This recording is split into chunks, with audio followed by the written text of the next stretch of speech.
We're good? We're good. All We're right. live. We are live. Welcome to Lais and the Coach on a special Monday night edition. We are doing a lot of late night shows. I know. Friday night, Monday night. We got Tuesday night, Yep. Thursday night, Friday night. Friday night. We got a full week.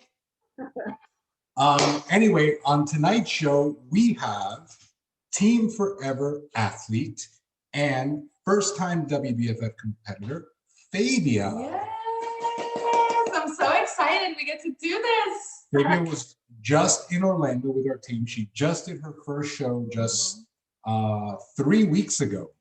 Yeah. And we always like to talk to everyone that does a show and go through your experiences on the road to making the decision, the prep, the show itself, and on and on and on and on. Because those are honestly the things that matter the most. Totally. It's almost like the stage is like the stage, right? It's like, but the journey itself is what really, really matters. Yep. So we met Fabia almost a year and a half ago, right? Yes. A year and a half ago. And she came in, and initially when we met, you did come in because you had intentions not only of transforming, but of competing. Yes. But we didn't set a date. No. We were just trying to figure out if this was even going to work out. Yeah. Yeah. So what inspired you, or what made you decide to either transform or even pursue getting on stage? So I've always been into fitness, but everything that I did was more or less about, it was with the bro diet. So as they call it, the bro diet. Mm-hmm. So it's really, really, restrictive, really limited. It works, but you have no life, you have no social life. Yeah, I was like taking Tupperwares out to restaurants, eating in the car before I went in with the family. And then I would just drink water, or it was horrible. I was like, what is my life? Oh my God, you're stronger than me, that's for sure. Oh man. So, and that's how I am. Like if I'm in, I'm all in. Like I'm gonna do it. But I knew I wouldn't be able to maintain that. So I stopped. And we travel a lot. So, we went to Thailand. I was vegan at the time we went to Thailand. So that was easy. I wasn't really gaining weight. I was maintaining. But then I got off my vegan diet because my vitamin D was off. So I kind of got off the vegan regimen. And when we went to Europe, I went ham. Like I literally turned into, I went crazy. I was eating so much hamon and cheese, everything. And before then, I was kind of like eating bad. I was like eating foods that I wasn't eating because it was so restrictive before. Okay. And slowly started putting the pounds on. And when I came back from Europe, I told my husband, I was like, dude, I am so fat. Like, and I have another page that is my Fabia page. I couldn't even look at that page anymore. I was like, oh my God, like what have I become? Like it was crazy. So I saw Julie, me and Julie are cool. Our kids, our daughters dance together. And I saw her and I was like, man, you look good. Like you look really good. I was like the prototype. And I'm like, yeah, you gonna pass me? You look good. I said, what are you doing? And that's when she told me about you guys. And she was like, I did a show, or she was gonna do a show. And no questions asked, no nothing. I said, I'm gonna do it. And she gave me and that's how I contacted you guys. Awesome. That's awesome. So just to give context, right? Because a lot of times people, they see the pictures, right? And they're like, well, that person can do it because they don't have anything going on, right? Right. Like that's all they do. They eat and they work out. So you have a husband and you have a daughter. Yes. Right. And you work. Yes. Yes. And my daughter has a foundation. So I really have two jobs. So a lot of people don't know. I work 2 a.m. to about 9:30 a.m. I come home, I eat a meal, I take a 2-hour nap, I wake up, I work out, I work the business, and I just... And you just keep going. pretty much. I remember like when she came in and I'm like, so is your job busy? Is you this? And I'm like, what do you do? She's like, well, I'm a nuclear pharmacist. Yeah.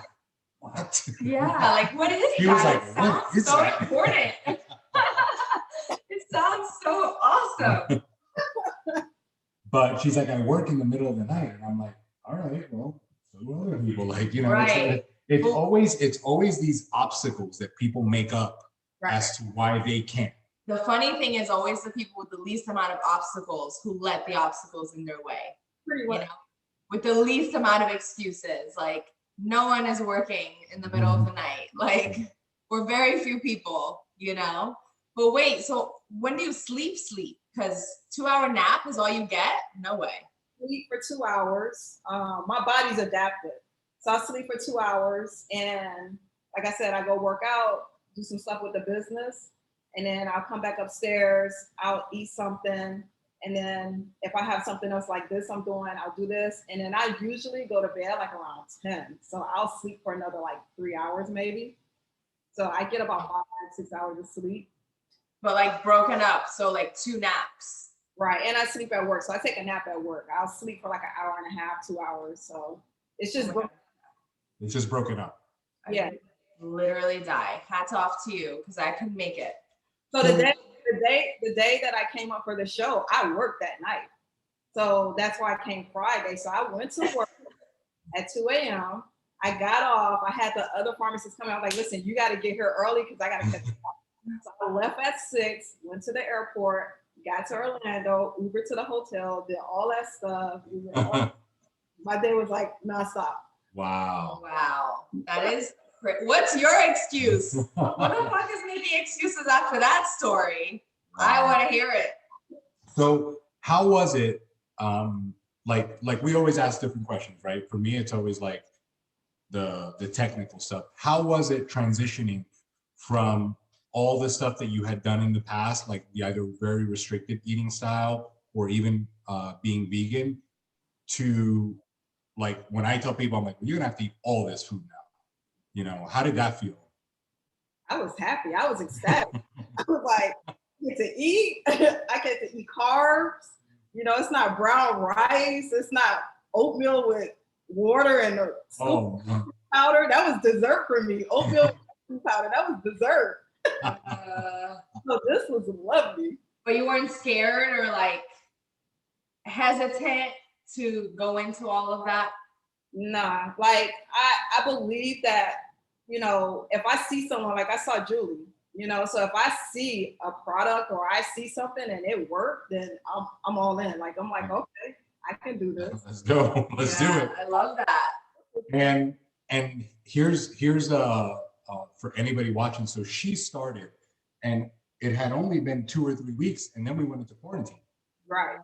Like how many weeks had it been? You had only been on for 2 or 3 weeks. Yeah, it wasn't very long. So she started with us, she saw all this stuff, and all of a sudden it's like, we're cutting it off here. And we transitioned to doing everything virtually. So, you know, Fabia would jump on all the Zooms and just work out at home. Yeah. Like everybody else. And we still got it done. You know, so it wasn't, you know, this elaborate scheme of things. If anything, the opposite. We had everything against us. Yeah. Because she's still working, she still has family, she's got to eat the food, and all we were able to do at the time is, and not that the Zoom-based workouts are easy, because they're not. They're challenging. But it was like all of a sudden there was a lot of unknown. And I think a lot of times people tie this goal or a massive transformation to like the gym, right? Like you need to go to the gym, and you need equipment, and you need whatever. And we had so many people, you included, that went through that process and got that outcome and had that transformation with no gym. There's no option. Right. But again, like you said, those Zoom workouts are still very, very challenging. Yeah. It's just different than what people think as far as what it takes. You know, it's the opposite of what people think it takes. And I must say, like, I was always the type of person, like, I was always like, I have to have in-person training. I would never dare virtual. I used to always wonder, how does that work? Like, that's so crazy. Like, I would never do that. And I ended up doing it because of COVID. Right. Like, no one had. We all got forced. I was the same. It was so crazy because even us, I was like, this is never going to work. Yeah. Like when we had to do it, I'm like, I guess we're gonna do it because everybody else is doing it, but I don't think this is gonna work. Yeah. You know, because that human connection, right? Yeah. Like the appointment to show up to the gym, the drive there, like that was our, And the our energy thing. exchange, even for us as that being our business, like the energy exchange you get to have in person felt totally different. We're like, how are we going to transition into this? But the whole world had to, so the whole world did. And it just became normal, you know? But we did it.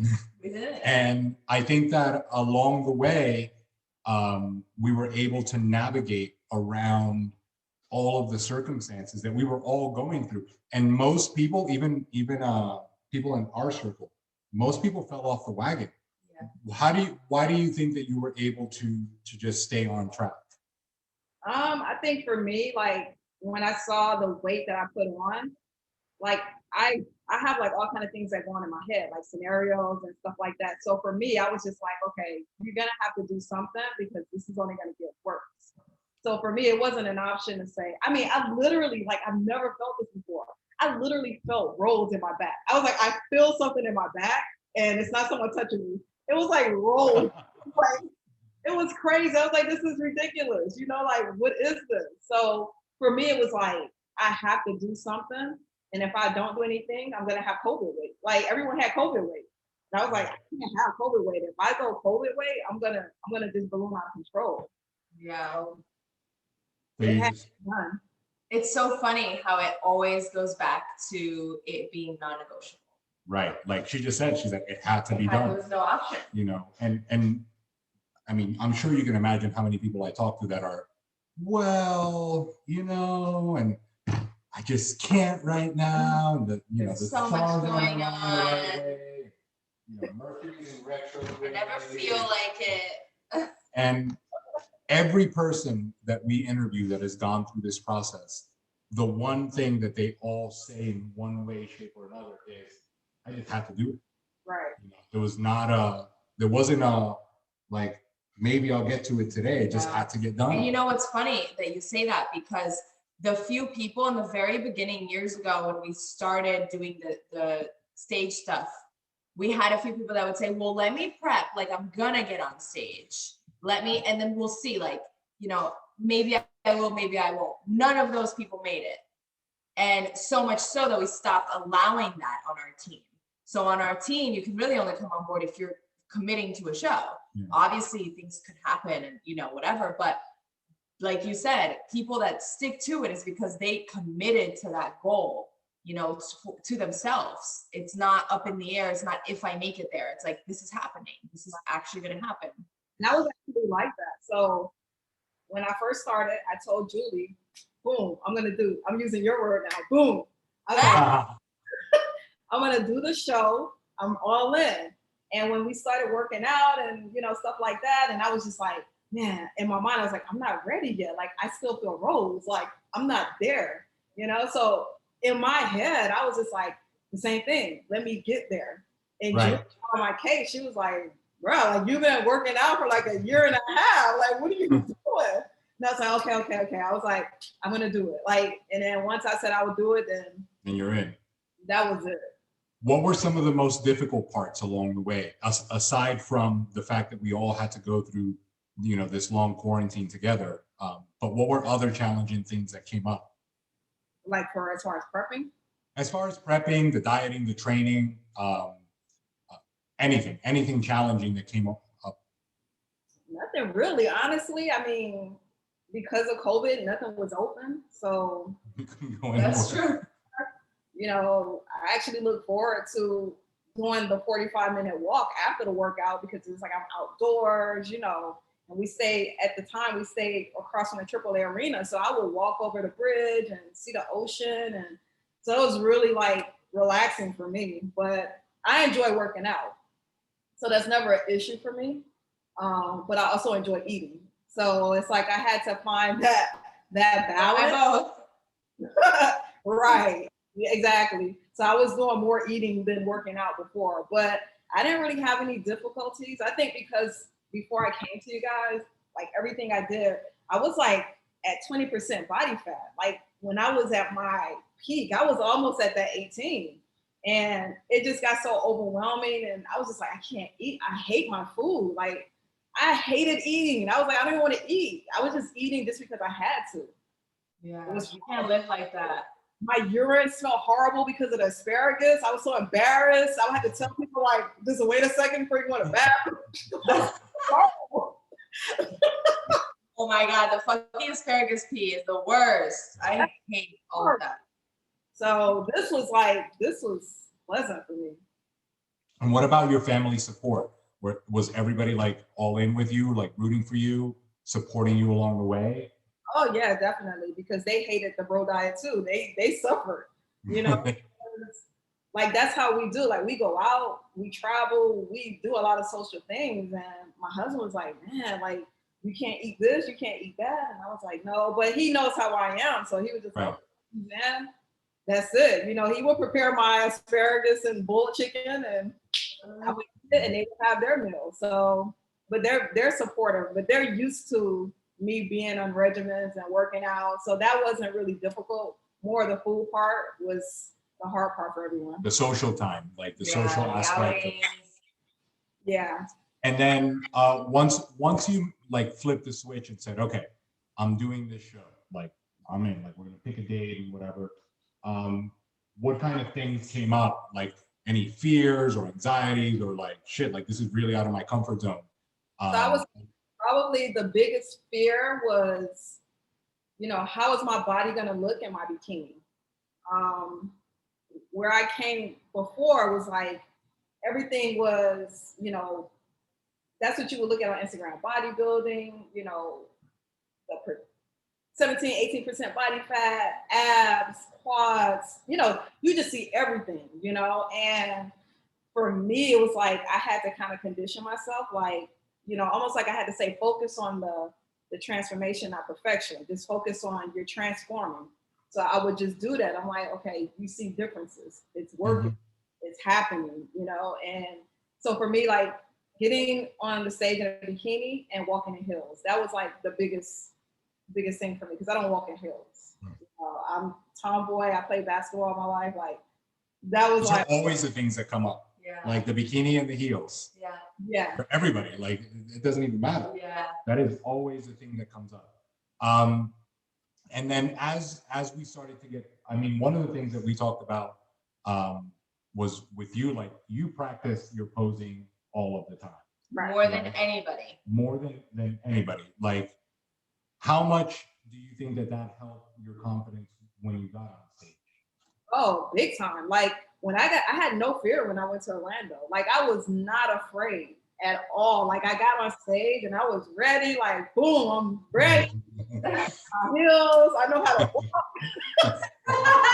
Comfortable. I was so comfortable. Like, I don't know. I had no fear. Like honestly, I was not afraid at all. I was really excited and really excited to show my transformation and, you know, just actually do it and say, man, I walked in heels and a bikini on stage. Like, yes. I see that on Instagram, like these, you know, fitness shows and stuff like that. And I'm like, man, like that's crazy. The big old, you know, feathers.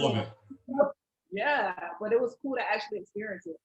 That's awesome. That's so awesome. Yeah, I think you practice more than everybody combined. You know, like you seriously, and it showed. And it's what I always say. It's not necessarily about how it's going to look to other people on stage. It's about how you're going to feel about it. It's always about your experience. You having put in that much work with your posing, having put in that many reps, you know, like that much practice allowed you to feel very good about it. That's all that matters, you know? And of course it looks great. And now as you move on to your next phase, you know, that doesn't go away. It's like the physique, you keep building on it. So your next show, you're able to do the wings and all of the other stuff just because then you get to experience that because now you're not starting from scratch. Right. You know? When we start, like when you started to go through the process, did you tell anybody or was this something that you were keeping under wraps? So I didn't tell anyone, just, you know, my husband and my daughter. They were the only ones that knew, and my cousin. Okay. So they were the only ones that knew. And I didn't tell anyone because I didn't want anyone in my head. I didn't want anyone to be like, you know, and it's funny because after I told my mom, and she was like, girl, I need to see you walking heels. Like, it was like, that's why I didn't tell her no one. That's why I didn't say anything, because you guys are crazy. But I didn't tell anyone. I just kind of wanted to, I didn't post anything. I got on social media. Like, I totally detached from social media because I didn't want to see anything to discourage me. I didn't want to get on my head again and seeing fitness pictures. Like, I just wanted to, almost like I was telling my husband, it was almost like I felt like a seed and I just needed to go underground. I needed to get nourished. I needed to get watered. I just needed to grow. And then I was like, when I sprout up, that's when everybody will see it. So that was the mentality that Love that. Yeah, I was like, I just need to like just detach from everything and everyone and just do me. So yeah. I love that so much. I love it.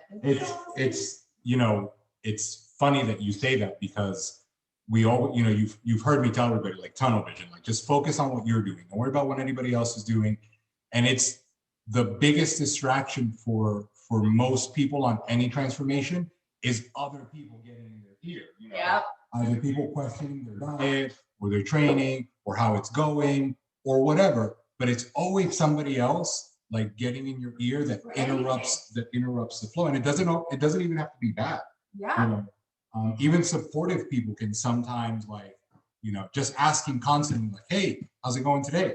How's it going today? Or projecting their fears or their, you know, and it could be in any area of life, not just getting on stage. It could be with work. I think with that kids, that idea of just honing in and saying, let me just shut it down and I'll resurface later is such a cool analogy. I love it.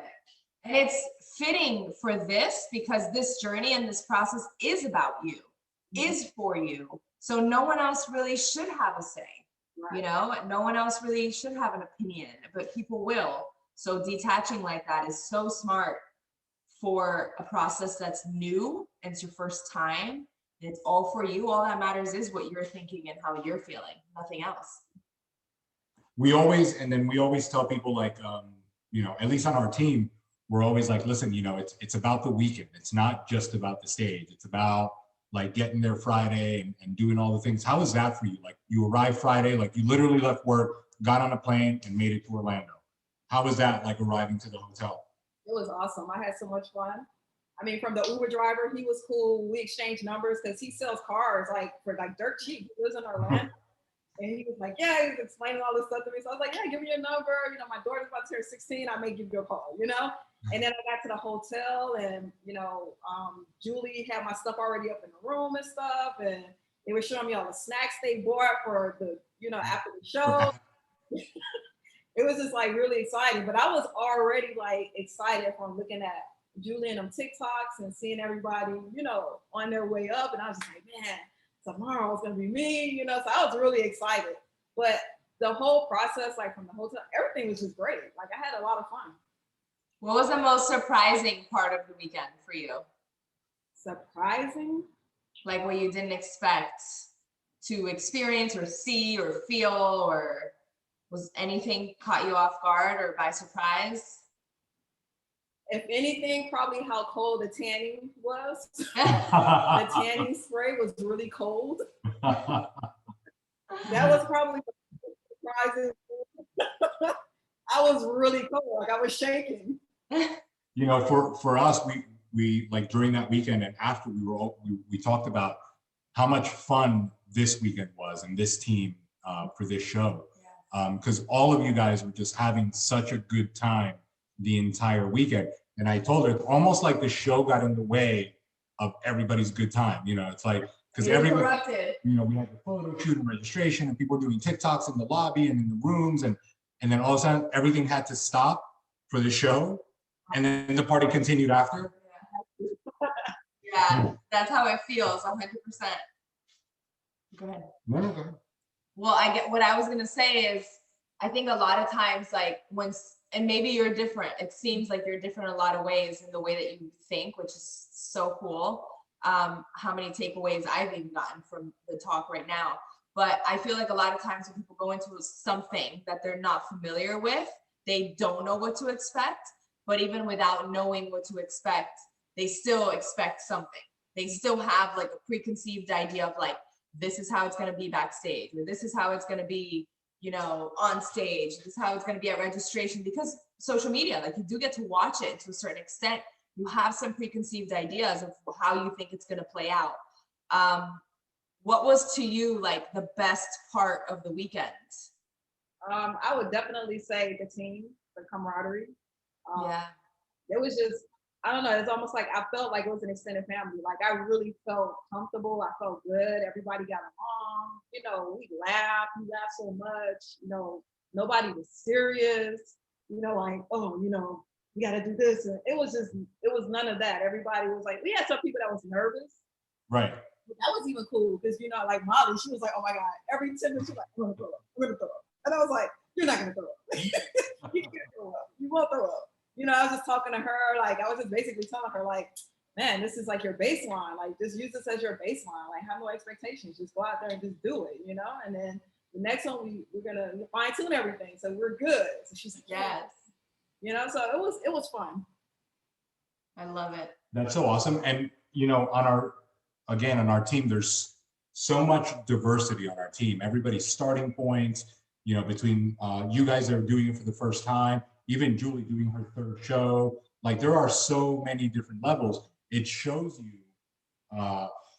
that anybody could do this, you know, if they just kind of like you said, just like commit and say, all right, I'm going to do this, you know, this 6 months or year, I'm going to dedicate to, you know, doing me, and I'm going to like work on my stuff right now. Do you find that through this process, it's fed back into you?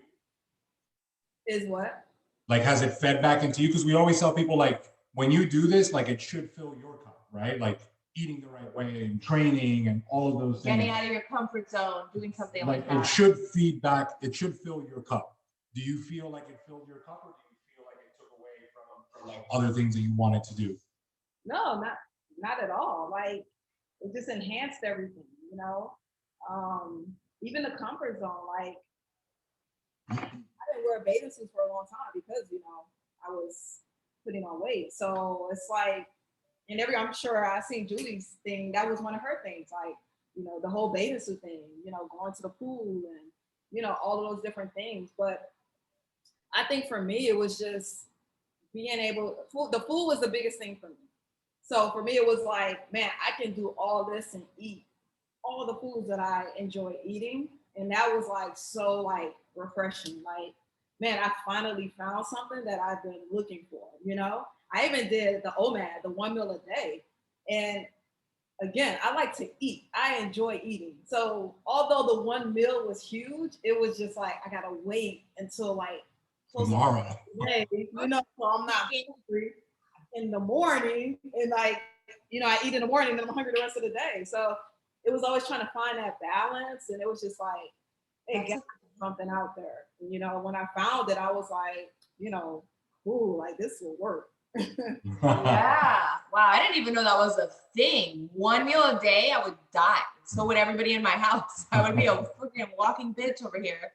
Yes, it's literally 1 meal. So you basically eat all your calories in 1 meal, no matter what it is, you know. And even in that, I was eating unhealthy. I was maintaining my weight. I was good, but I was eating really unhealthy because I was just like, oh, I'm going to eat donuts. I'm going to eat this. As long as the calories were there, I was eating my calories. So I was good, but it just wasn't, I didn't want to continue it because I was like, this is not a healthy lifestyle. Like, right.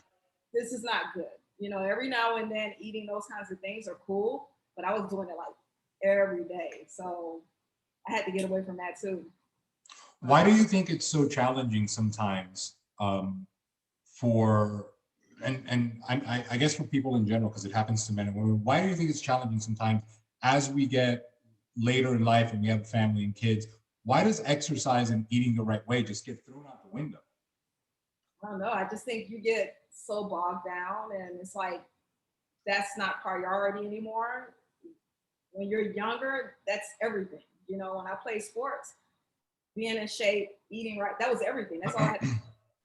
You know, but as you get older, you have work, you have, you know, your finances for your house, you have your kids, you have their, you know, their interests. It's like so many things now that are so much more important too. and you never really understand like how to balance it, and it just kind of like gets slowly thrown to the back, and you're like, my family comes first. And I don't think you have to choose, you know, like I hear Lais always say, like, you don't have to choose, like, let's both be up here, you know? Yes. But that's the hardest part, is just trying to find that balance to say, okay, I can do this and this at the same time, not go in all on in this and then leave that behind, you know? So I would say that's probably the biggest thing. And it all equally matters. And I feel like people don't realize that. And they're run down from their jobs and from their days without realizing that if they fuel their body better, if they move their body, they would be able to do those things without feeling so run down, without feeling so foggy and tired.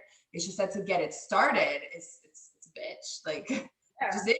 When you have to get on track, it's hard at first. But once you get in that rhythm, you feel so much better. Forget the looks, right? Because not everyone's necessarily looking to look better, although most people actually are. They just want a lot of people too, like, you know, you think about it, what you said at the time, you know, that's another thing, like starting. So a lot of people won't start because they feel like, oh, it's going to take this amount of time. And it's so discouraging, you know, it's like Coach always talk about building a house. Most people don't want to build. Most people just want to move in, turn the key. That's it. And that's the society like we live in. So yeah. to actually build and say, okay, first let's lay the foundation. It's funny, we're building a library. My daughter's foundation is building a library in Haiti. And when we started, the first thing was like, okay, we had to raise funds to do it. You know, we had to create events and do all this stuff. Then they had to, you know, take out all the grass and all the, you know, the shrub, whatever, and clear out the land. Then they had to lay the foundation. And it's like, it's crazy because over time you're seeing it. Now the roof is on, the structure's up. And it's like, we think about, my husband and I always talk about it, like, I remember when we talked about this and now it's here. Like, but you have to just take the steps and just do it. Like walking. You just keep taking the steps and you'll get to that destination. But I think that discourages a lot of people because they're thinking about, this is gonna take forever. Like, I don't even want to think about it. It's like, don't think about that. Just start. Like you say, just lay the brick, lay one brick.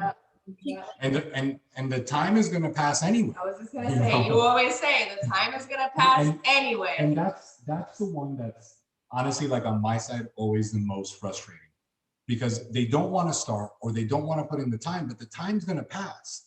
Right. And you end up a year later not starting because it was going to take so long and you didn't make a move. You could have made so much progress. You know, you could have used those 365 days to lay one brick at a time, right?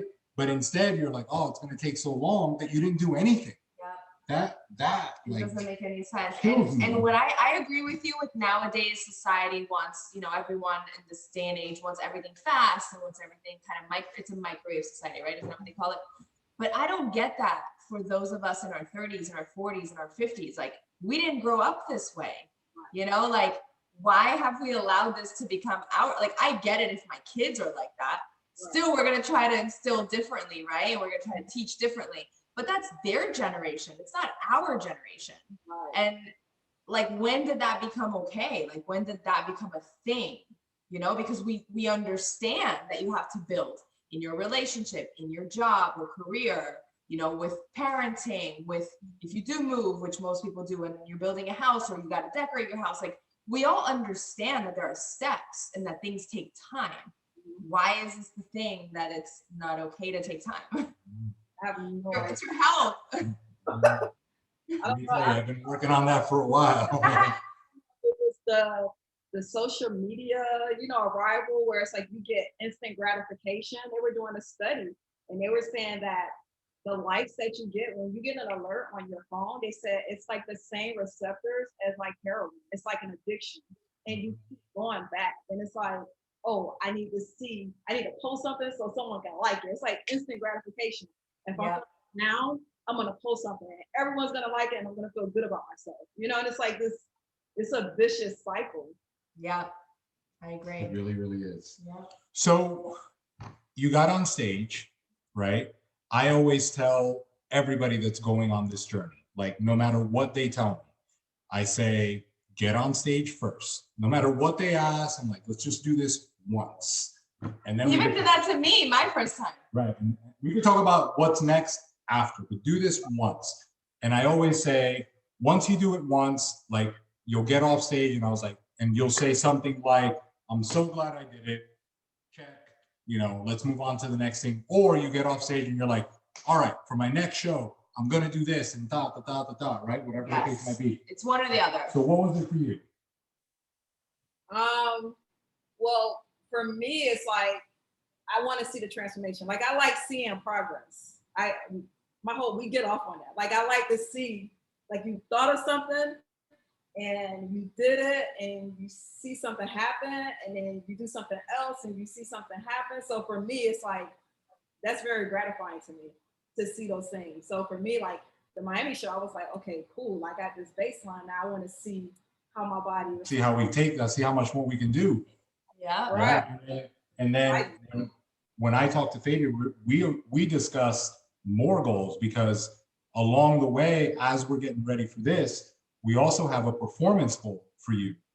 Because you're going to wrap up that Miami show and then we're going to go run a race. Right, exactly. Yeah. I love goals. They're so awesome. And the funny part is, those are the things that keep you, at least I think, those are the things that keep you engaged and focused with your process when you have something that you're working toward. Yes. Because maybe it's not going to happen today or next month, but everything you do today and next month is a piece of that process. Yes. So having that deadline or that date or that event, and in this case, you have two different ones. One's a physique one and one's a performance one. They're different. Yeah. But having these deadlines, to me, are what keep people like trucking along the way, because every day is a part of that process. Yeah, you have to have personal goals. Like, I don't understand. This is why so many people are in a rut, getting a divorce, depressed. You have to have goals that are yours. Like, having a goal to achieve something in the company you work for is not a goal for you. Yes, it's going to make you feel like you achieved something, and it might bring you more money, and it might give you a different, like set of skills even, but it's not necessarily for your person.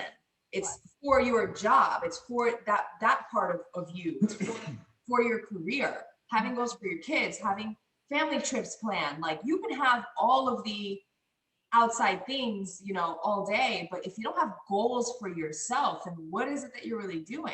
Yeah. Like, what's the point?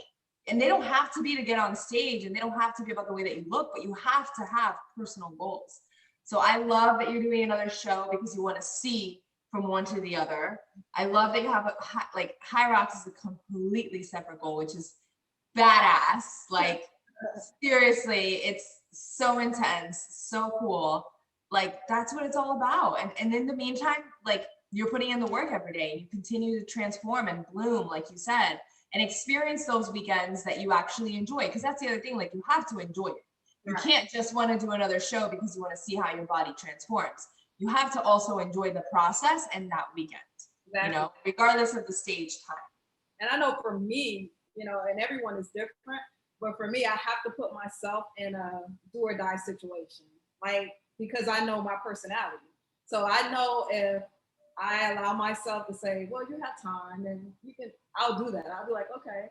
But if I'm just going to jump in, like I went skydiving once. I'm just gonna jump out of a plane. Like, I was like, I'm literally just gonna jump out the plane. I don't know what made me do that. I was just like, I'm gonna do it. I did a book, like, I believe in the law of attraction. So I did a book, literally. I wrote a book because I always wanted to write, because I write. And I was like, I want to write a book. I got all this stuff in my head, but in your head, you're like, but I got to go to a publisher, and I got to do this, and I got to have it all right. And I was like, you know what? No. So I sat in my car one day waiting for my daughter to get out of dance. And I started talking in my phone. And as I'm talking, I was telling myself and talking to the universe, I was like, I'm going to literally use the law of attraction to create this book. And I was just rambling. I had no idea where the book was going to go. And as I'm talking, the book started forming. And I came up with the title while I'm doing the book. Like, everything just kind of like just happened. Did a song for the book. It's crazy. And then I'm selling the book off of something that I just said, I'm just gonna let the law of attraction, like, once you put it out there and you start going Doing and the work. making it happen, is everything just starts to fall into place. So a lot Yeah. of people, like, they try to figure it out Before. do it. And it's like, no, you have to just do it. And people will come into your life, things will happen.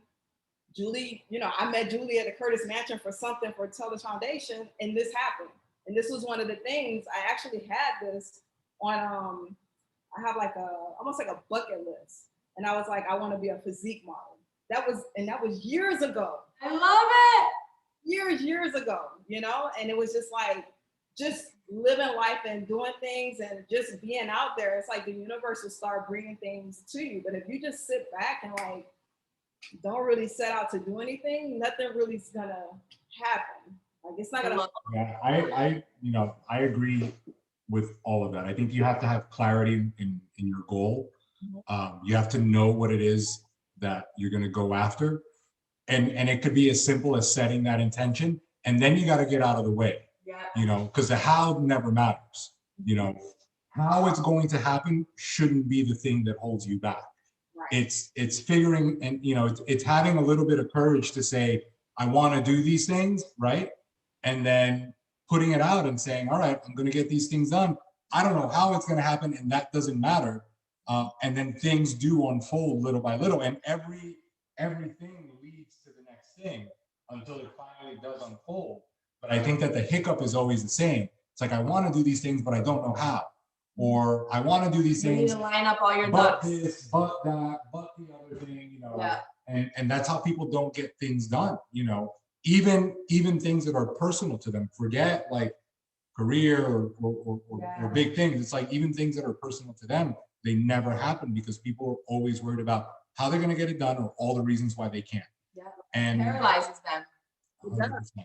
It's crazy because I always use this illustration in the house, and I'm like, when you put an address in a GPS, you never ask Siri, how are you going to get me there? You literally put the address in and you just blindly just go wherever she tells you to go. Like, it's literally that simple. Yeah. He uses that analogy all the time. Yeah. When people question him. Like, what difference does it make how it's going to happen? Like, if I didn't think that it could, I would say, listen, I don't think this is going to happen for you. Right. But if I say, I think that we can do this, then don't worry about how, and that's where people get stuck. They want to try to understand or figure it out, and it just paralyzes them because they spend more time trying to figure it out than executing, and again, back to the building the house, right? Instead of worrying about the plumbing or the paint, lay a brick, come back tomorrow, lay another brick. Yeah. The people get caught up in picking out what faucets they're going to use. Yeah. Anyway. So one of the things that I always ask people is, because a lot over the years, every time we do one of these interviews, someone watches it and they always hear something that speaks to them.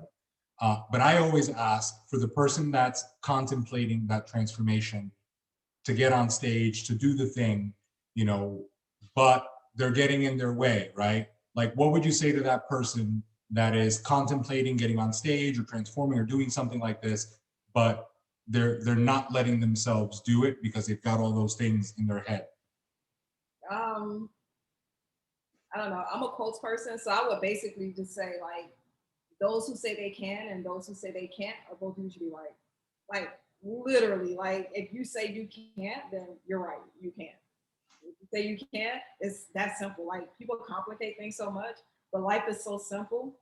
Yes. Life is so simple. Life is so simple. And you can. If you can, you're gonna make it happen. So that's it. I love that. Yes. Well, Fabia, thank you for being on this episode of Lais and the Coach. And we are so proud of all of the progress that you've made. Yes. We talk about it all the time. And we are even more excited that we continue on this journey with you, because the next time that we have you on the show, we'll be able to talk about 2 different events that are coming up and talk about your experiences getting ready for 2 separate things, and again, seeing them through. So in a short couple of months, we will be right back here talking to you about this next chapter. and how you made it happen. I'm so excited. I'm so excited. It's been so awesome to watch how all in you've gone. And I know that you keep saying, well, that's just how I am. That's just my personality. But personality or not, it's still a choice. And it's always very admirable when people are that all in and show up for themselves and their life and their goals like that. It's been amazing to watch, like not just from your training and your nutrition, but also the posing, and just putting yourself into everything that we've done as a team and being such an amazing part of the team, because everyone brings their own vibe, and obviously so do you. So we're so excited. Yeah. We're so proud of you. Thank you. For anybody watching, if you're watching on YouTube, make sure you like, subscribe, comment. If you are listening on Spotify, SoundCloud, iHeartRadio, iTunes, or any of the other places, all the places that we are at, leave a review for those. And we will post Fabia's IG handle on our comments. Make sure you follow her journey. Fabia, is there anything else that you want to say? Anybody you want to shout out? I just shout out my family, and shout out Vernon, shout out Taylor, Moxie, shout out Julie. Yes. All right, everybody. Thank you, everybody. Have a great night. Thanks for watching. Thank you, Fabia. Thank you.